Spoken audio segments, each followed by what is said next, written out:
மத்தேயு 18ஆம் அதிகாரம். அவ்வேளையிலே சீசர்கள் இயேசுவினிடத்தில் வந்து, பரலோக ராஜ்யத்தில் எவன் பெரியவனாய் இருப்பான் என்று கேட்டார்கள். இயேசு ஒரு பிள்ளையை தம்மிடத்தில் அழைத்து அதை அவர்கள் நடுவே நிறுத்தி, நீங்கள் மனம் திரும்பி பிள்ளைகளைப் போல் ஆகாவிட்டால் பரலோக ராஜ்யத்தில் பிரவேசிக்க மாட்டீர்கள் என்று மெய்யாகவே உங்களுக்கு சொல்லுகிறேன்.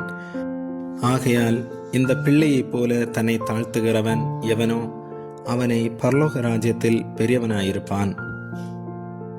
இப்படிப்பட்ட ஒரு பிள்ளையை என் நாமத்து நிமித்தம் ஏற்றுக்கொள்ளுகிறவன் என்னை ஏற்றுக்கொள்ளுகிறான். என்னிடத்தில் விசுவாசமாய் இருக்கிற இந்த சிறியரில் ஒருவனுக்கு இடறல் உண்டாக்குகிறவன் எவனோ அவனுடைய கழுத்தில் எந்திர கல்லை கட்டி சமுத்திரத்தின் ஆழத்திலே அவனை அமிழ்த்துகிறது அவனுக்கு நலமாயிருக்கும். இடறல்களின் நிமித்தம் உலகத்துக்கு ஐயோ! இடறல்கள் வருவது அவசியம். ஆனாலும் எந்த மனுஷனால் இடறல் வருகிறதோ அவனுக்கு ஐயோ! உன் கையையாவது உன் காலாவது உனக்கு இடறல் உண்டாக்கினால் அதை தரித்து எறிந்து போடு. நீ 2 கை உடையவனாய் அல்லது 2 காலுடையவனாய் நித்திய அக்கினியிலே தள்ளப்படுவதை பார்க்கிலும் சப்பானியாய் அல்லது ஊனனாய் நித்திய ஜீவனுக்குள் பிரவேசிப்பது உனக்கு நலமாயிருக்கும். உன் கண் உனக்கு இடறல் உண்டாக்கினால் அதை பிடுங்கி எறிந்து போடு.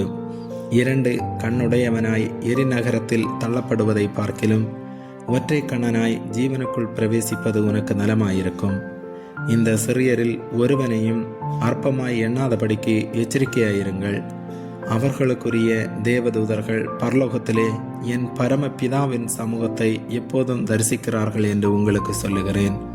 மனுஷகுமாரன் கெட்டு போனதை ரட்சிக்க வந்தார். உங்களுக்கு எப்படி தோன்றுகிறது? ஒரு மனுஷனுக்கு 100 ஆடுகள் இருக்க அவைகளில் ஒன்று சிதறி போனால் அவன் மற்ற 99 ஆடுகளையும் மலைகளில் விட்டு போய் சிதறி போனதை தேடாமல் இருப்பானோ?